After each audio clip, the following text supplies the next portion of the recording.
Le Seigneur soit avec vous. Et avec votre esprit. Évangile de Jésus-Christ selon saint Jean.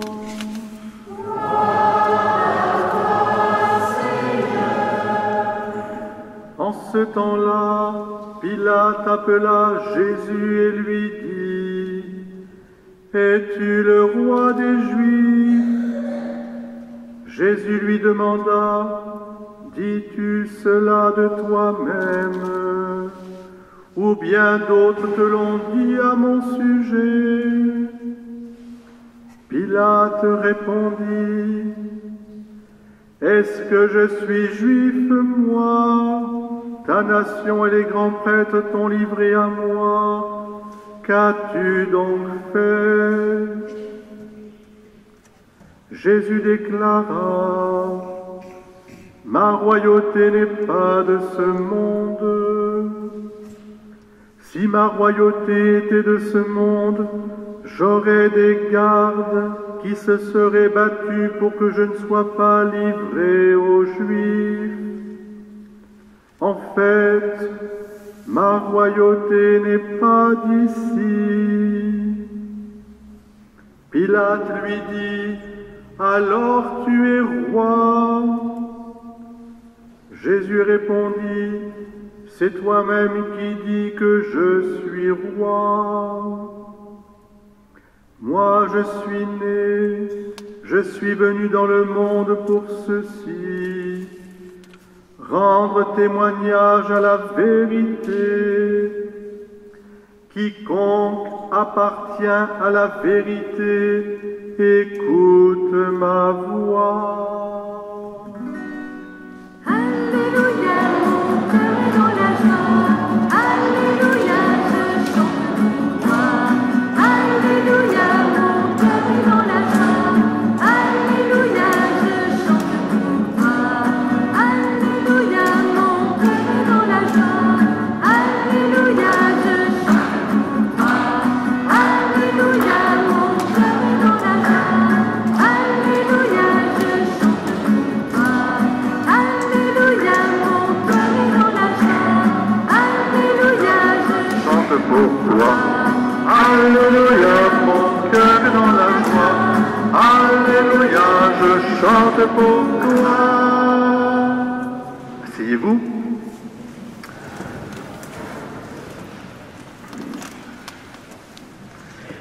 La fête du Christ roi, c'est une fête assez récente. Il y a presque 100 ans, l'année prochaine, on fêtera le 100e anniversaire de l'encyclique Quas Primas. Pie XI institue la fête du Christ roi en 1925 pour lutter contre ce qu'on peut appeler l'autodétermination de ceux qui gouvernent, à ne vouloir ni Dieu ni maître, et à être les maîtres de l'univers. Cette fête du Christ roi donc répond précisément à ce qui cause le malheur de l'humanité quand, en particulier ceux qui gouvernent, les empereurs, les rois, les présidents, se prennent pour Dieu et donc font le malheur des autres parce qu'ils asservissent leur peuple et les autres peuples.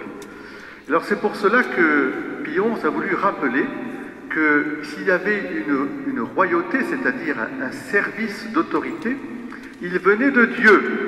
Parce que vous savez que chez Dieu, il n'y a pas d'autoritarisme, mais il y a une autorité qui autorise. Qui autorise quoi? La liberté, le respect, la justice, bien sûr, et la paix. Par le don de soi, un service. Libérer la création tout entière de la servitude pour la rendre apte au service. Et nous-mêmes, au milieu, bien sûr, nous sommes vraiment faits pour ce service. Alors, la première question que je vais vous poser, les enfants, on a entendu la première lecture. Elle est tirée du prophète Daniel. Et comment commence la première lecture? Je vous l'ai dit déjà. Comment elle commence? Il faut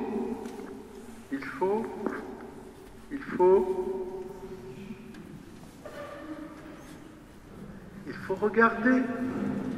Il faut regarder. Qu'est-ce que dit Daniel? Regardez dans la nuit. Tout à coup, un nuage qui apparaît lumineux, et bien sûr le Fils de l'homme qui est là. Regardez dans la nuit de notre vie cette lumière qui vient à nous pour éclairer notre chemin. Vous êtes tous des étoiles, quelque part, si vous portez la lumière de celui qui vient. Et qui est le roi des rois? C'est qui? C'est Jésus. Ben oui, c'est Jésus.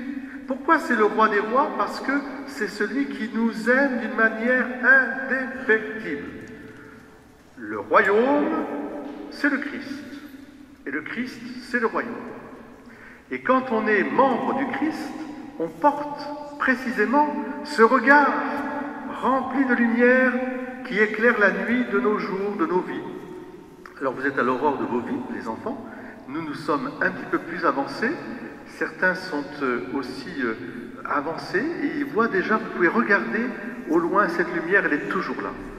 Donc la première chose pour nous, c'est d'accueillir Jésus comme notre lumière, comme notre vérité. Je suis venu, dit-il, pour que les hommes, pour témoigner de la vérité. Et ceux qui, non seulement voient, mais ceux qui écoutent, ils écoutent ma voix. Ils écoutent ma voix. Donc c'est une royauté qui se développe ou désenveloppe depuis toujours. C'est une royauté, un royaume. Qu'est-ce que c'est qu'un royaume? C'est au fond une grande famille, des enfants de Dieu. C'est ça le royaume, vous comprenez? Le royaume, il était une fois un roi qui voulait rassembler tous ses enfants. Il avait donné tout et il voulait tout récapituler dans son Fils Jésus, par qui il a tout créé et qui est l'exemplaire de toute la création. Et il voulait nous rapprendre, je dirais, l'esprit filial. Alors comment il s'y est pris? Est-ce qu'il s'y est pris avec des armées, avec des canons, avec des chars? Est-ce qu'il s'y est pris avec des avions? Comment il a fait Jésus? Hein? En parlant, ça c'est déjà bien, il a annoncé. Ensuite, qu'est-ce qu'il a fait? Jésus, regardez là, entre Maxence et puis Vianney, qu'est-ce que vous voyez là? Il s'est laissé crucifier, oui. Il a donné sa vie pour que nous ayons la vie. Sa royauté s'est exprimée dans le don, dans la continuité du don de sa vie, ce que fait Dieu depuis toujours et d'une manière indéfectible. Il donnera ce qu'il a de meilleur parce qu'il nous a créés à son image, à sa ressemblance. Parce que quand je vous vois là, ici, ce dimanche, je vois que vous voulez donner ce que vous avez de meilleur. C'est pas vrai? Regardez-vous les uns les autres, souriez-vous là déjà les uns les autres, votre voisin, votre voisine. Hein? Est-ce que vous ne voulez pas donner ce que vous avez de meilleur? Alain, tu veux donner ce que tu as de meilleur aussi, dans ton cœur. Hein? Et tu rejoins ton épouse aussi, hein, qui est au fond de ton cœur. Et puis chacune et chacun d'entre nous. Christiane aussi, elle est là, elle veut donner ce qu'elle a de meilleur. Nous voulons donner ce que nous avons de meilleur, c'est-à-dire le cœur, c'est-à-dire l'amour. Mais qu'est-ce que c'est que l'amour? C'est l'amour don, pour que d'autres aient la vie. Alors, voilà ce que Jésus a enseigné. Il n'y a pas de plus grand amour que de donner sa vie pour ceux qu'on aime. C'est ça la charte du royaume de Dieu. Et il est le roi pour ça. Et puis alors, autre question, puisque vous avez regardé la croix. Moi, je vais vous demander une question. Alors, je m'adresse aux enfants, mais aux adultes aussi, qui sont des grands enfants, qui aiment beaucoup être interrogés. René Claude en particulier, il aime bien. Mais tout le monde. Même Éloi aussi, Brice, Jean-Marie, tout le monde. Où est-ce que apparaît la royauté du Christ la première fois?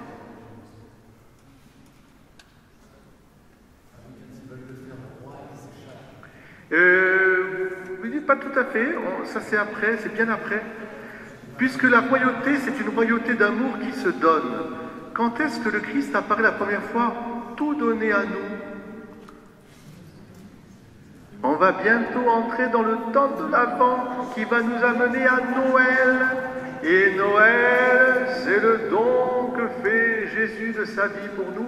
Il est emmailloté dans une crèche. Il est tout livré à nous. Le royaume ressemble aux enfants. Rappelez-vous, il faut devenir un petit enfant, tout dépendant, tout confiant, tout ouvert, tout souriant. Vous voyez? Les enfants, vous faites un sourire là? Oui. Tout souriant. C'est là qu'apparaît la première fois la royauté du Christ. Car c'est une royauté non pas d'asservissement, non pas de puissance au sens avec de contraindre, c'est une royauté d'amour qui se livre, c'est ça. C'est-à-dire, et alors la deuxième fois que nous le voyons, effectivement, tout au long de sa vie, mais dans l'Évangile. L'évangile que nous avons entendu, ça se passe où l'évangile? L'évangile de Jean. Est-ce que vous avez bien écouté l'évangile? Petite brebis de Dieu, il faut écouter la parole de Dieu. L'évangile se passe. Qui est-ce qui parle à Jésus? Pilate. Alors ça se passe où l'évangile?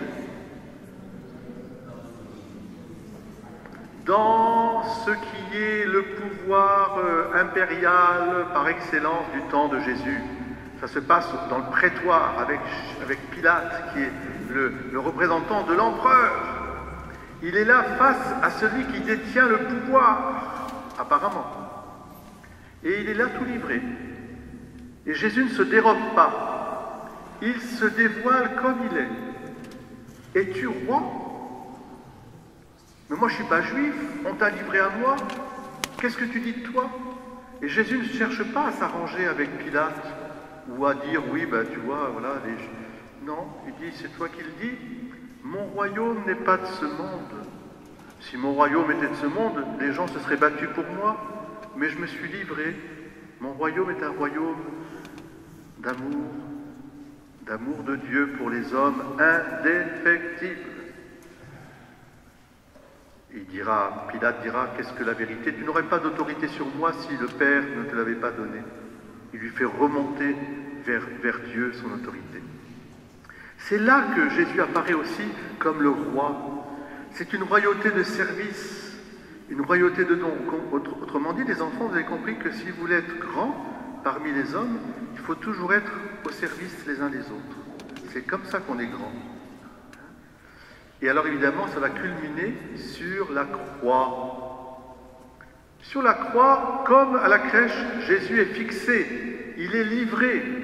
Et quel est le signe de la royauté du Christ, en dehors de la couronne d'épines, de ses clous, etc. Qui sera le premier à entrer dans le royaume des cieux? Le bon larron. Qui est-ce qui m'a dit le bon larron? Eh bien, c'est...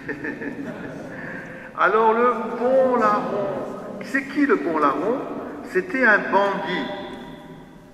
C'est-à-dire un peu comme vous et moi. Enfin, même beaucoup comme vous et moi. Donc, c'était un bandit. Il était là, crucifié lui aussi, il ne pouvait plus rien faire autre.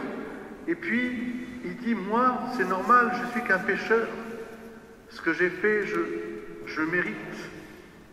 Mais toi, tu es l'innocent. Tu n'avais fait que du bien. Devant ce corps pendu, ce gibet, il voit le Christ et il voit le Fils de Dieu. Il dit, souviens-toi de moi quand tu seras dans ton royaume. Vous vous rendez compte?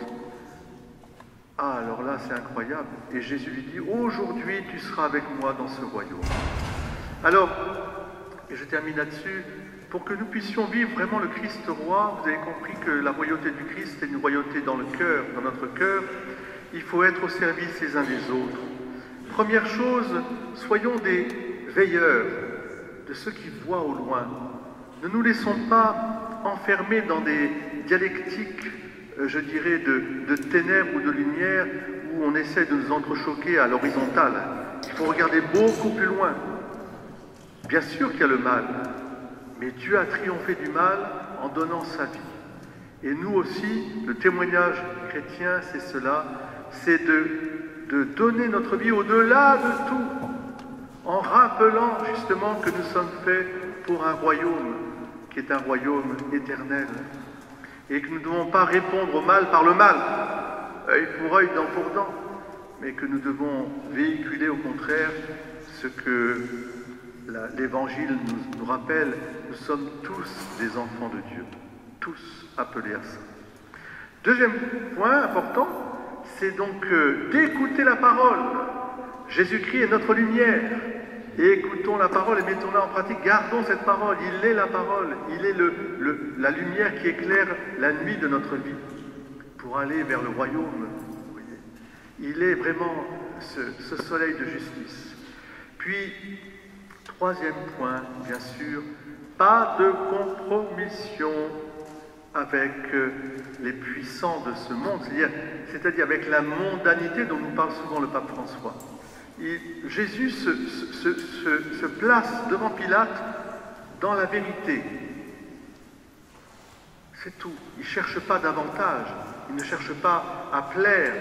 Il est à contre-courant. Parce que l'amour est toujours à contre-courant. Vous le voyez bien dans nos familles. Aimer contre toute espérance, contre toute désespérance. Porter l'amour toujours, le pardon, le service. C'est à contre-courant de la mondanité. Car la mondanité, c'est « je me sers et je te laisse ». Il est à contre-courant, et c'est bien d'être à contre-courant, non pas d'une manière, je dirais, dialectique, c'est pas ça. C'est être dans l'amour et vraiment mettre l'amour au commencement comme à la fin. Alors sans la grâce de Dieu, nous ne pouvons pas. Nous avons besoin de sa grâce qui nous aide. Et les enfants, vous voyez, on appelle ça aussi, il y a des guides qui sont là, la BA. Qu'est-ce que c'est qu'une BA? Et qu'est-ce que c'est que le fond d'une bonne action? Eh bien, j'attends les guides d'abord. Alors, les guidouilles. Le service, la gratuité. On fait les choses par amour. Parce que c'est le fond de notre être. C'est ce qui dilate le cœur et ce qui nous permet de nous réunir comme frères et sœurs. La vraie fraternité, elle est dans la gratuité du don. Il n'y a pas d'autre chemin. Et c'est ce que Jésus est venu nous redire. Alors avec les Cristeros, c'est les martyrs du Mexique qui ont donné leur vie aussi pour le Christ roi, nous pouvons chanter en latin ce petit chant Christus